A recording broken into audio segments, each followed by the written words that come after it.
இருக்கிறவரும் மெனியவருமாகிய இயேசுவின் நாமத்தில் உங்கள் யாவருக்கும் என் அன்பின் வாழ்த்துக்கள். அநாதி தேவனே உனக்கு அடைக்கலம்.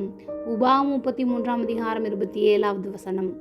அநாதி தேவனே உனக்கு அடைக்கலம். அவருடைய நித்திய புயங்கள் உனக்கு ஆதாரம். அவர் உனக்கு முன்னின்று சத்துருக்களை துரத்தி அவர்களை அழித்து போடு என்று கட்டளையிடுவார்.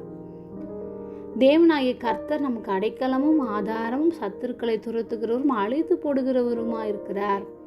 இக்கட்டான சூழ்நிலையில் நமக்கு யாரும் அடைக்கலம் கொடுக்க யோசிப்பார்கள். ஆனால் அவர் நாம் நம்பியிருக்கிற துருகமும் கேடுகும் நம்முடைய உயர்ந்த அடைக்கலமாக இருக்கிறார்.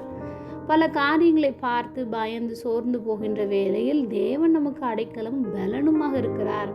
ஆபத்து காலத்தில் அனுகூலமான துணையுமாக இருக்கிறார். நாம் தனியாக இருக்கவில்லை.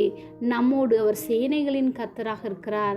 நம் கண்களுக்கு தெரியாவிட்டாலும் எப்பொழுதும் நம்மை பாதுகாக்கும்படியாக, நமக்கு உதவி செய்யும்படியாக, நம்முடைய எதிரிகளை வீழ்த்தும்படியாக, நமக்கு விரோதமாக எழும்பும் ஆயுதங்கள் வாய்க்காமல் போக செய்ய அவரே நமக்கு உயர்ந்த அடைக்கலமாக இருக்கின்றார்.